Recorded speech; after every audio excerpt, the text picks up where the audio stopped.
واكل دمان فرحان وان كلا تغني ما لا راع ما جرا waxay xan badan dibadda wareegto waxay dadku ku hadlaan waxa isfuray Rasmi Reis iyo sidoo kale Farxaan ugu dambeyn fanaanada Rasmi Reis ayaa shaaca ka qaaday in ay kala tageen xaajigeedii hore sidoo kale barnaamijkan inta uu socdo waxa ay kaga hadlaysaa fanaanada Rasmi Reis sababihii ku kalifi waayay iyada oo ku sugan magaalada Hargeysa inay hadli weydo dad fara badan ayaa su'aashaasi ay ku taagneed waxayna dadku xasuustaan muuqaal ay iska soo duubtay iyada oo ku sugan magaalada Hargeysa sheegaysana inaysan hadli doonin ilaa inta ay ka tagayso wadanka Kenya haddaba daawadayaal inta aan idinla wadaagin muuqaalkeeda iyo sidoo kale xogaha ku aadan arrintaas fadlan muuqaalka leegaray sidoo kale janaalkeena subscribe dhaho oo nagu soo biir iyada oo aan ogsoonahay in maalmihii ugu dambeeyay ay baraha bulshada ku soo badatay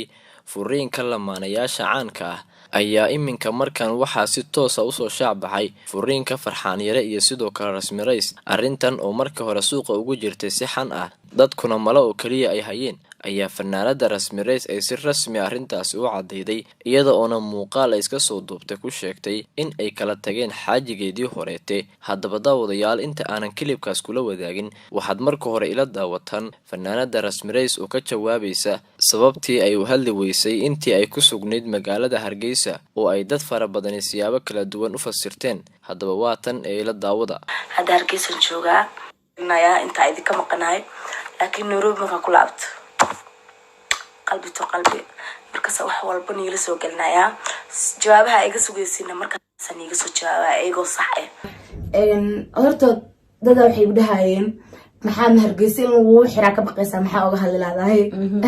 Hargeysa hooyigi fanka Hargeysa hooyigi suugaanta Hargeysa waxa degan dad aad iyo aad u qalbi fiican oo aniga si sharaf leh isoo dhaweeyay markaan tagay isu sugooti markaan baxay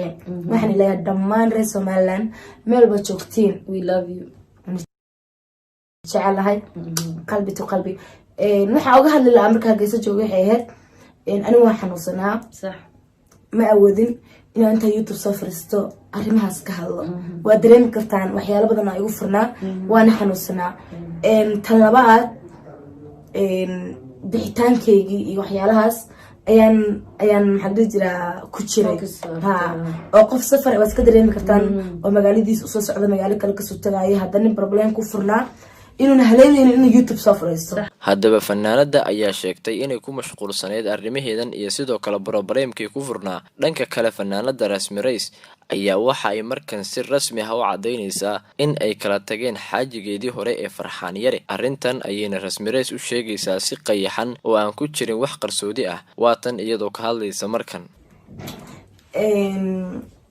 horta intii arrinta ogna way ogtahay intii aan ogeyn ana hadda inuu sheegayo ani rasmi ahaan iyo walaalkay Farxaan waan kala tagnay aniga iyo Farxaan waan kala tagnay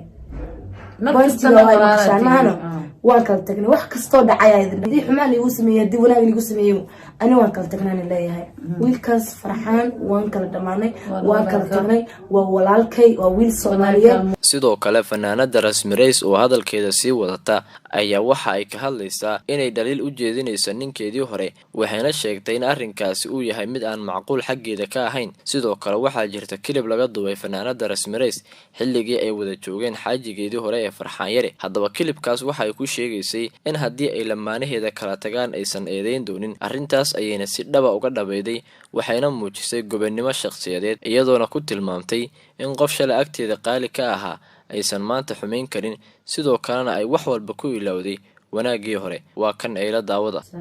oo waa kala dhamaanay intaantii wax kasta oo dhacay iyo wax kasta ani isoo maray waxa ku iloway wanaagii hore oo yaani na soo dhaxmaray ani wiilkaas ayaan ku iloway wax ay la dhaho iyo wax afar laga dhaho ma taalo tada iga sugayay in aan soo caytamo aan wiilkaas salaameen caayo alxamdulillah horta ani waxa ka dhashtay dad aad iyo aad jecel waxaan leeyahay hooyo jecel waxaan leeyahay aabi jecel asxaabi jecel wiil iyo gabar bale samilkayga marka ka soo tago waxaan leeyahay asxaabi jecel oo idinkii daabanayo kamid aad tihiin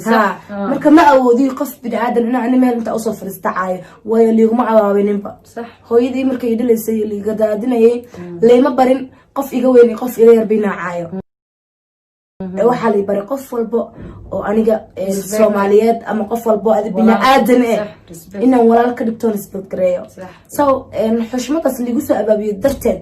ayaana ana qofna afligaadeenaynin qofna aanan u xumeynaynin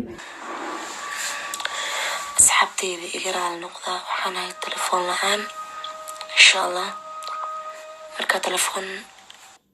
soo qaato oo oga waxyaalo badan artiin ogaatiin run ibeen waxay tahay insha Allah anaan iga soo jawaabi doona sida ugu fiican ugu dhaqsiyaa badan haddii aan leedno laakiin telefoon la'aan ay mar baan Snapchat ka Instagram ka telefoon kale ka soo galaa markaas ay noocanaysa wana kaste inuu soo duceeyo oo yaraxna sanaayo isha sanno bariiriga soo baxay xanuun weyn oo kale ma jiro alxamdulillah fiicana waa kana abay ilbuuna ishiisa uga bararsan tahay waan salaam guys haysan hayda ku xanuun weyn waa kana abay ilbuuna ishiisa uga bararsan tahay waan salaam guys haysan hayda ku cusub maalin wanaagsan subax wanaagsan habeen wanaagsan casir wanaagsan cid walba sidee u tahay fahanteen